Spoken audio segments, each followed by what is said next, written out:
Raw Story and Global Post reported on a very important healthcare issue. Cuba has a lung cancer vaccine. Many U.S. patients can't get it without breaking the law. So this is a very interesting read. Cuba actually has 2 lung cancer vaccines. One of them is called Simivax, and the other one is called Vaxira. And what they do is they stimulate your immune system to effectively fight back against lung cancer. And studies have shown that it's very successful. So they've extended people's lives dramatically through these vaccines. Now, when Obama loosened the rules in regards to Cuba and tried to back away from our tense standoff with them that had been going on since the 1960s, that happened in 2014. And since then, people from the U.S. traveled to Cuba for treatment. We don't have these drugs in the U.S. They invented this drug in Cuba. We don't have it. So people traveled there to get treatment.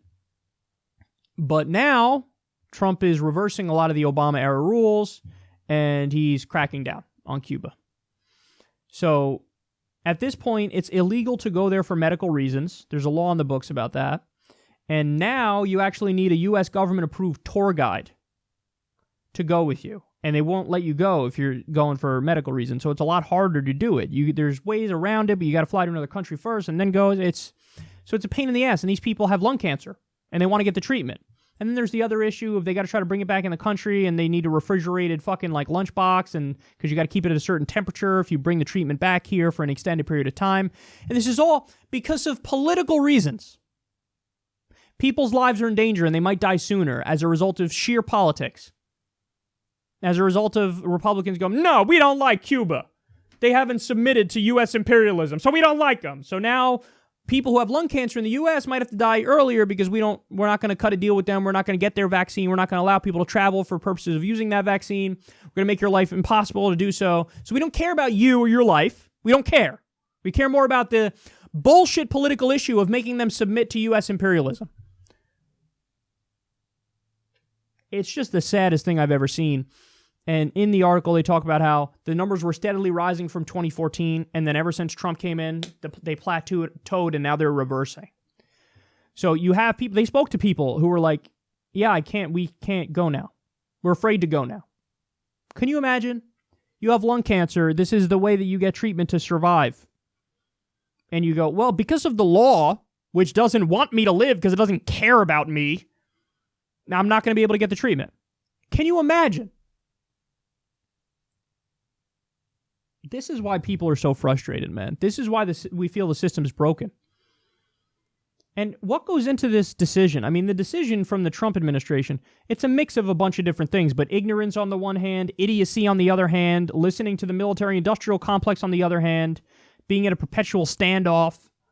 I mean, we all know the history, right, of what happened with Cuba.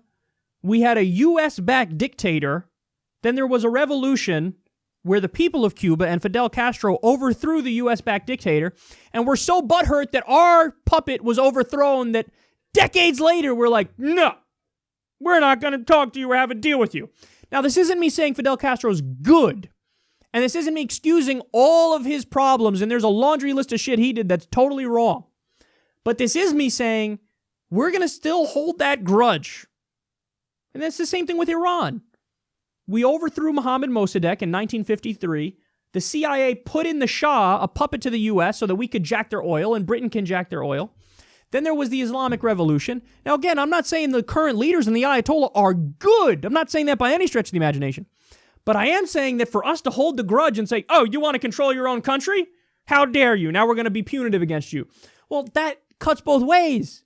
It's stupid up front. It's stupid because you're hurting them, and you're not letting them control their own country. But it's also stupid because look at the results. It's not like it doesn't hurt us. Cuba came up with the lung cancer vaccine. We didn't. We don't have it. So it's... Come on, man. End the embargo. Stop with the bullshit.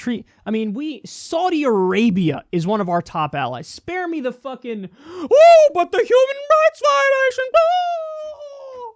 Yeah. Cuba had some human rights violations. You know who has more? Way more? Fucking Saudi Arabia. Israel is an apartheid state doing illegal occupation for decades. Everything post-1967 is illegal land that they stole. Look at what Saudi Arabia is doing in Yemen. But no, that's totally fine because they are in business deals with us. So they're part of the status quo. They've submitted to U.S. imperialism. But Cuba, oh, no. Sure, they aren't as much of a humanitarian disaster as fucking Saudi Arabia, but no, we can't allow that. And we can't allow it even to the point where we're going to make it hard for you to get a lung vaccine to continue to survive. You want to talk about playing politics with people's lives? Well, here you go.